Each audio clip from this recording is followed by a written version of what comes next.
At 3:38 in the morning on Sunday, July 12, 2026, while most of Southern California was asleep, the ground moved near Frazier Park. It lasted only seconds. It rattled dishes in nearby homes, woke up residents across Kern County, and registered across the USGS ShakeAlert system before the shaking even arrived at most locations. Then it passed. No injuries, no major structural damage. The preliminary magnitude came in at 4.2, later revised by some seismic stations toward 4.1, and one ShakeAlert post-message summary placed the final reading at 4.4, depending on the network processing the data. That kind of small revision in the hours following an earthquake is completely routine and changes nothing about what matters here. What matters here is not the number. What matters here is the address. Because the location where this earthquake struck, a precise geographic point roughly 70 miles north of Los Angeles, sitting inside one of the most geologically complex and most closely monitored regions in the entire state, is a location that seismologists treat differently from almost anywhere else in California. And when you understand what has been building underneath that address for decades, the story behind a magnitude 4.1 earthquake starts to look considerably larger than the headline suggests. Welcome to John's Global Guide. Let's go deeper than the news cycle and into what is actually happening beneath the surface of California right now. Before we get into the science, one correction to the initial wave of social media commentary that spread within hours of this earthquake striking. Because the epicenter was located near several major fault systems, speculation quickly spread online that the earthquake occurred at the critical junction between the San Andreas and Garlock faults and could signal larger seismic activity to come. However, the report from the Southern California Seismic Network shows the earthquake does not appear to have impacted either of the nearby major faults. Instead, scientists say the event was likely linked to movement along the Pleito Fault, a lesser-known fault that runs through the region west of Interstate 5 near Frazier Park. That clarification matters. The Pleito Fault is a smaller structure, part of the broader fault network in this region, and its involvement does not make this earthquake meaningless. It changes the specific framing. The Frazier Park area sits within one of California's most geologically complex regions, where the San Andreas Fault, Garlock Fault, and numerous smaller faults intersect and interact. The San Andreas passes just southwest of Frazier Park, and the Garlock Fault lies farther to the east. The Pleito Fault does not operate in isolation.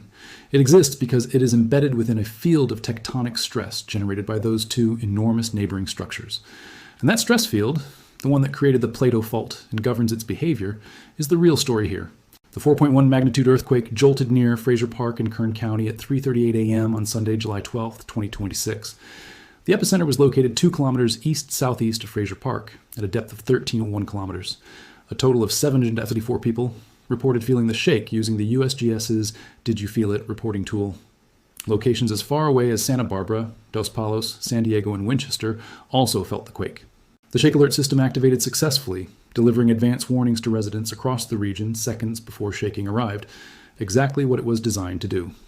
Seismologists say earthquakes of this size are relatively common in Southern California and do not necessarily indicate a larger earthquake is imminent. Smaller aftershocks following a magnitude 4 earthquake are also considered normal and can continue for days or even weeks after the initial event, with chances decreasing over time. So we have a small earthquake on a lesser-known fault, producing light shaking across a wide area with no injuries and no damage. By those numbers alone, this would barely merit a paragraph in a local newspaper. But here is what changes everything about how to read this event. The small Frazier Park event is not considered dangerous on its own, but it comes against a backdrop of growing scientific attention to the region. A June study modeling 1,000 years of earthquakes found that stress on parts of the southern San Andreas and San Jacinto systems is at or above levels seen in the past millennium. The earthquake did not happen in a vacuum. It happened in a context. And that context is one of the most significant shifts in California earthquake science in at least a generation. Let's build the full picture from the ground up. Because to understand why the region around Frazier Park carries the weight it does, you need to understand the 2 fault systems that dominate its geological environment. The San Andreas Fault is the master boundary between the Pacific Plate and the North American Plate. It runs approximately 800 miles through California, from the Salton Sea in the south to Cape Mendocino in the north. And it has been the defining structural feature of California's tectonic landscape for millions of years. It is a right lateral strike-slip fault, meaning the 2 sides of the fault move horizontally past each other, with the Pacific side moving northwest relative to North America at roughly 2 inches per year. Where the fault is locked, where friction between the 2 sides prevents smooth, gradual movement, that relative motion does not produce continuous, gentle sliding. It produces stored energy, It produces accumulated stress. It produces the geological equivalent of a compressed spring that keeps getting wound tighter with every passing year that a major rupture does not occur.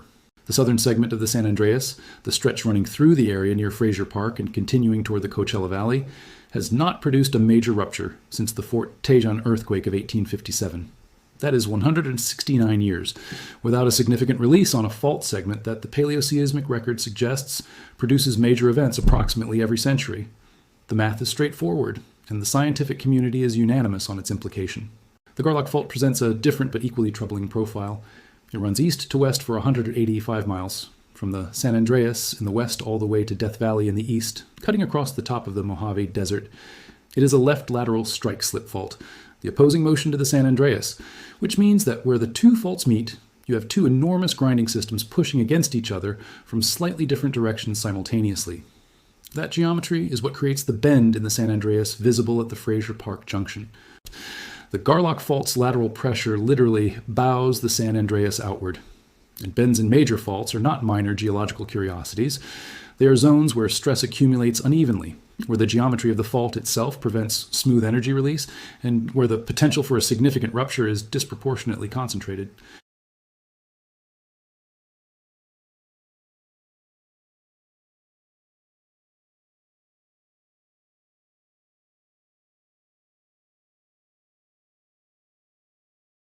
That record shows past displacements of 2 to 3 meters along the Garlock Fault, consistent with earthquakes in the magnitude 7.5 range, 500 to 1,000 years since the last such event. That is a fault carrying a debt it has not paid in somewhere between 5 and 10 centuries, sitting in a region where the stress field is now being confirmed by the most sophisticated seismic modeling ever conducted in California. And that is where the June 2026 research comes in. Because what was published last month by an international team from the University of Bern, the University of Hawaii at Manoa, and the USGS is not a routine academic paper. It is a landmark study that fundamentally changes the quantitative picture of seismic risk in Southern California. A new study suggests Southern California's major fault system is more stressed than at any point in the last 1,000 years. Researchers found that the Cajun Pass, where the San Andreas and San Jacinto faults meet, could act as an earthquake gate that determines whether a future rupture spreads across both faults. Current conditions resemble those that preceded some of the region's largest historical earthquakes. The study was led by Lilian Burkhardt of the Division of Space Research and Planetary Sciences at the University of Bern, and its methodology is worth understanding because it is what gives the conclusions their unusual credibility.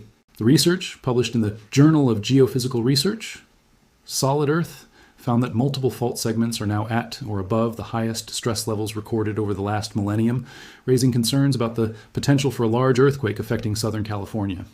The new study introduces the concept of Cajun Pass as an earthquake gate.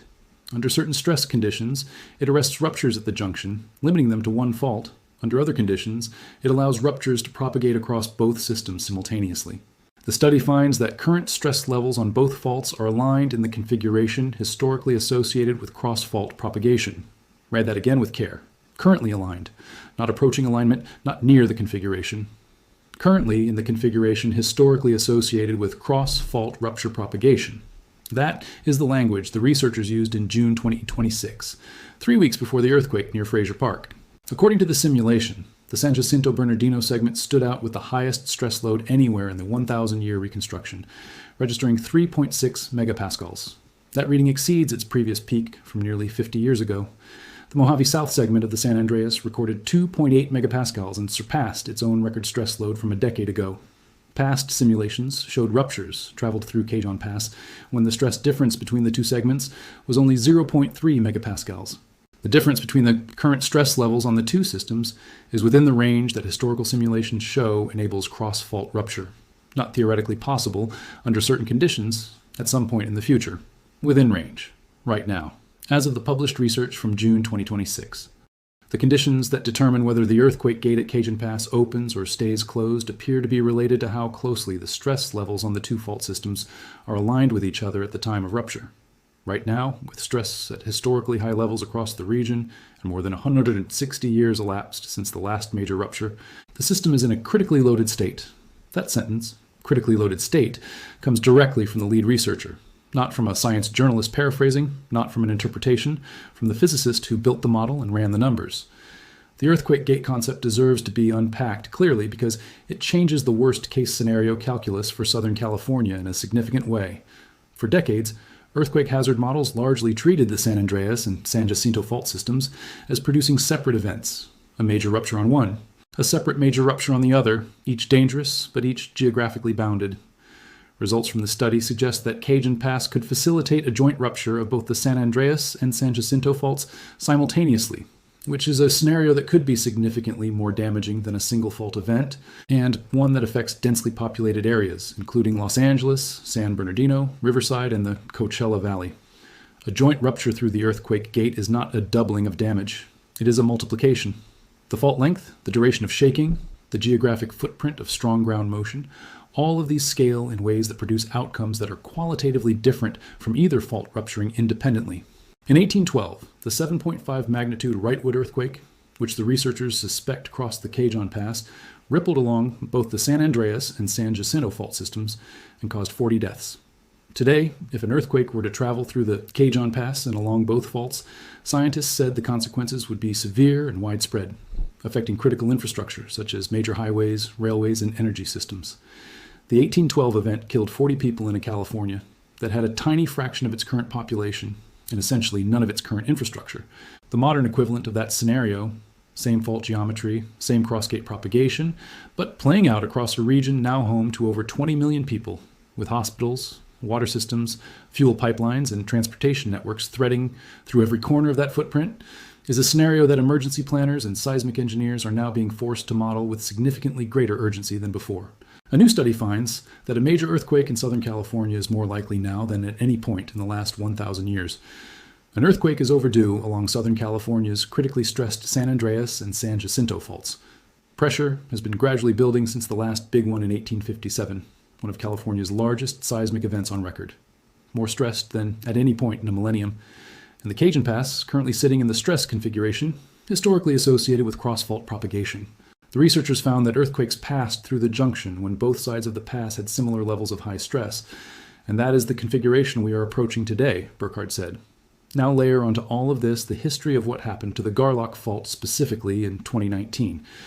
Because this is the piece of the puzzle that makes the current situation more acute than a simple reading of the long-term record would suggest.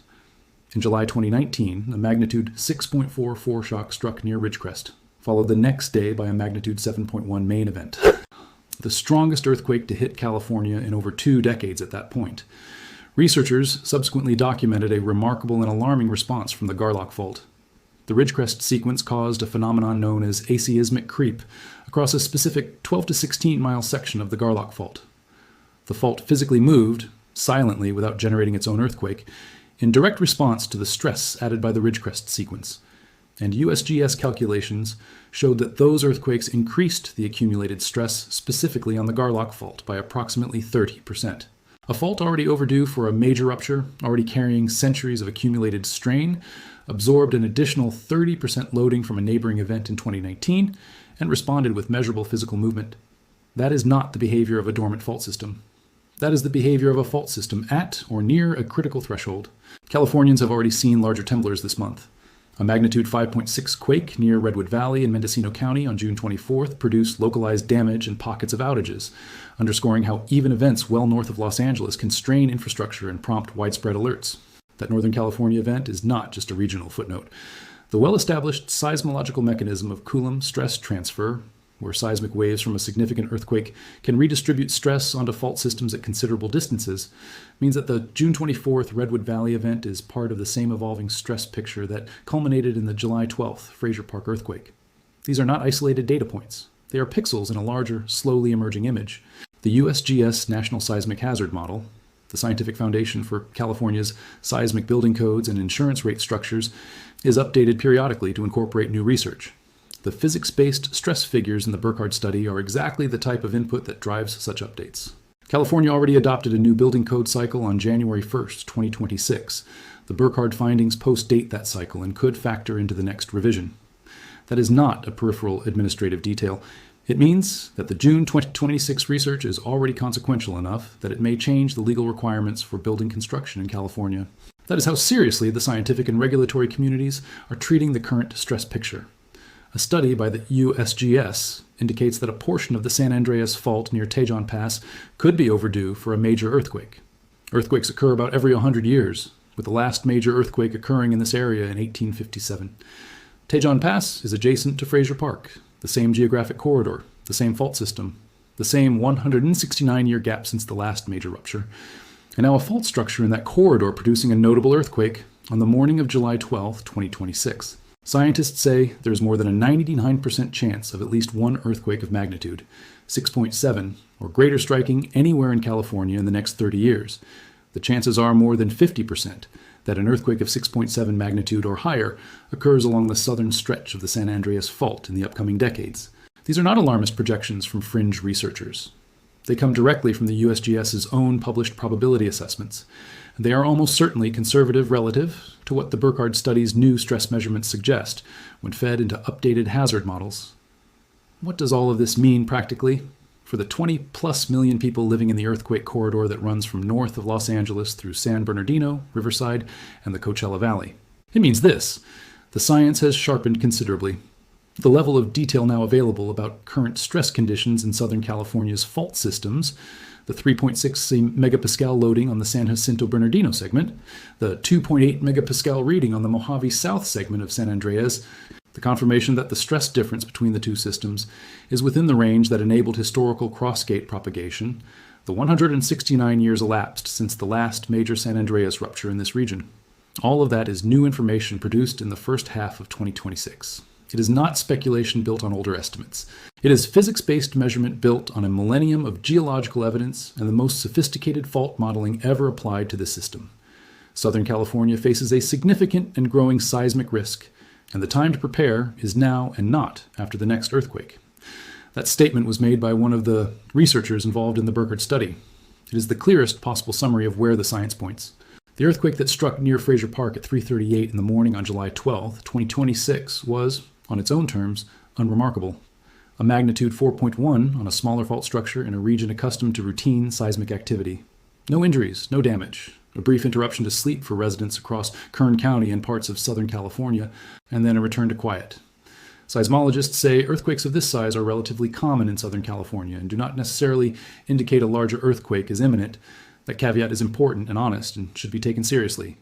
Nobody in the mainstream scientific community is claiming this earthquake is a confirmed precursor to imminent catastrophe. Earthquake prediction, at that level of temporal precision, remains beyond the current capabilities of seismology. But here is what can be said with confidence, based on the evidence published and verified as of July 14, 2026. Southern California's fault systems are carrying stress levels that a landmark study from June 2026 confirmed are the highest in 1,000 years of geological record. The Cajun Pass earthquake gate, the critical junction that determines whether a future rupture stays confined to a single fault or propagates across connected systems, is currently sitting in the stress configuration that historical simulations associate with cross-fault propagation.